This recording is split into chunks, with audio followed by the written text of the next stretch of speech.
কোথাও কোনো ফাঁক ছিল বলে আমরা বিশ্বাস করি না।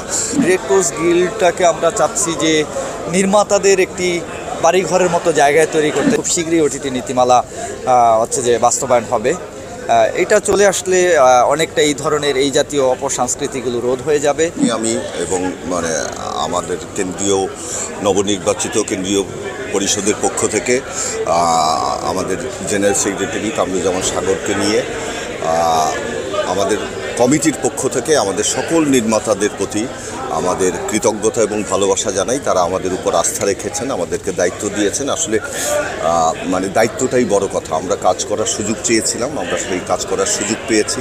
আমাদের নির্মাতাদের অনেক সমস্যা আছে, সেটা আমরা সবাই জানি।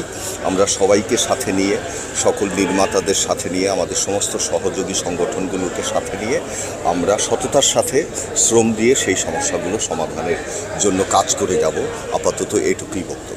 এই যে অনেক সমস্যা আছে, আমরা আমাদের নির্বাচনী ইশতেহারে 11 দফা আমাদের পরিকল্পনার কথা জানিয়েছি। আমরা তার মধ্য থেকে আমরা কেন্দ্রীয় পরিষদ বসে কিছু সমস্যা আছে যেগুলো এখনই সমাধান করা দরকার। প্রায়োরিটি ঠিক করব, ঠিক করে আমরা কিছু সমস্যা আছে এখনই সমাধান করা দরকার। কিছু সমস্যা আছে যেটা আমরা এখনই সমাধান করতে পারবো না, একটু দীর্ঘমেয়াদী সময় লাগবে, পরিকল্পনা লাগবে। সেভাবেই ইনশাল্লাহ আমরা কাজ করে যাব। কোথাও কোনো ফাঁক ছিল বলে আমরা বিশ্বাস করি না।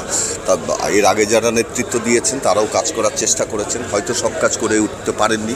আমরা তাদের সেই অসমাপ্তগুলো কাজ, তার সঙ্গে আমাদের যে স্বপ্ন আছে, আমাদের যে পরিকল্পনা আছে, এগুলো যুক্ত করে একসঙ্গে এগিয়ে যাব। এইটা আমার দ্বিতীয়বার সাধারণ সম্পাদক হিসেবে বিজয়, দ্বিতীয়বারের মতো আবার শপথ নিলাম। নতুন করে আবার নতুন উদ্যমে আবার যাত্রা শুরু হলো আজকে থেকে। গত কমিটিতেও অনেকগুলো কাজ আমার অসমাপ্ত আছে, সেই কাজগুলো তো করবই। সাথে করে আবার নতুন কিছু আরও স্বপ্ন নিয়েই তো এসেছি নির্বাচনে। তো এইবার আমাদের ডিরেক্টরস গিল্ড থেকে একটা পরিকল্পনা আছে, সামনে ডিসেম্বর বা নভেম্বরে বা ডিসেম্বরে আমরা একটা ডিরেক্টরস গিল্ড অ্যাওয়ার্ড অনুষ্ঠান প্রচলন শুরু করব। তারপরে হচ্ছে যে আমাদের যে অফিসটা সরকারিভাবে একটা জায়গা বরাদ্দ চাইব রাষ্ট্রের কাছে আমরা, যে স্থায়ীভাবে আমাদের একটা অফিসের জন্য।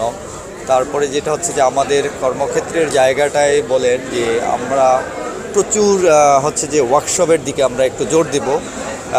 ডে বাই ডে নতুন নতুন যে উন্নত টেকনোলজি আসছে, সেই টেকনোলজির সাথে আমাদের নির্মাতাদের একটা সংযোগ ঘটানোর একটা ব্যাপার আমরা ঘটাবো। দেশ এবং দেশের বাইরের অনেক জায়গা থেকে প্রশিক্ষক এনে আমরা এখানে একটু প্রশিক্ষণের ব্যবস্থাগুলোতে জোরদার করব।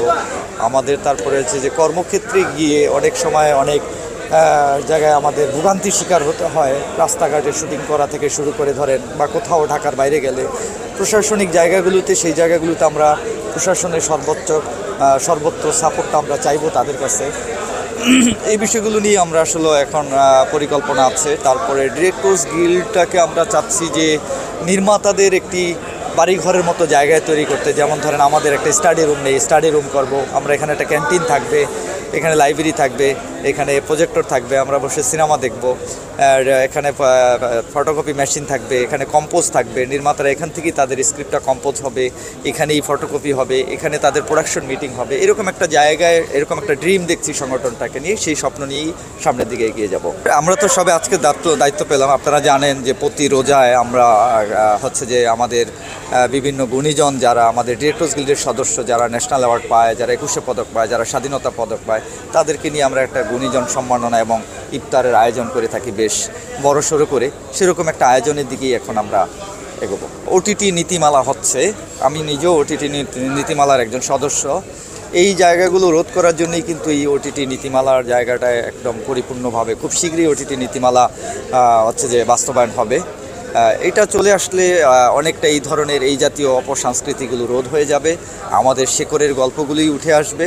এবং হচ্ছে যে আমি ইউটিউবকে কখনই নেগেটিভভাবে দেখি না, এটা পজিটিভভাবেই দেখি। এখন একটি আমার বাংলাদেশের সর্বত্র জায়গা থেকেই কিন্তু সব জায়গা থেকে এখন কাজ হচ্ছে, যার যার জেলায় তার জেলাভিত্তিক কাজগুলো হচ্ছে। সেটা শৈল্পিক ওয়েতে আসুক, সুন্দরভাবে প্রেজেন্টেশন হোক, আমার বাংলাদেশকে সারা পৃথিবীর বুকে তুলে ধরুক, এরকমই প্রত্যাশা করি তাদের কাছ থেকে। এবং তারা যেন এই নেগেটিভ বা অশ্লীল কাজকর্মগুলো থেকে পরিহার করে সুন্দর সুষ্ঠু সাংস্কৃতিক বিকাশের দিকে এগিয়ে যাক, এই প্রত্যাশা।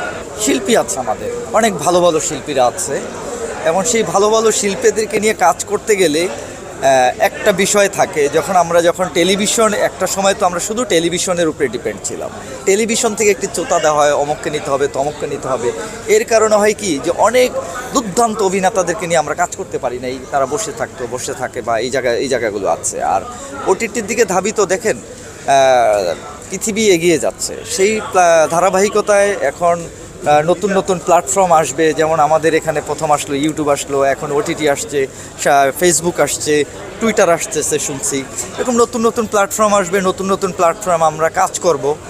সংবাদ, ফিচার ও অনুষ্ঠানের জন্য ভিজিট করুন সংবাদ প্রকাশের ওয়েবসাইট এবং যুক্ত থাকুন ফেসবুক পেজ ও ইউটিউব চ্যানেলের সঙ্গে।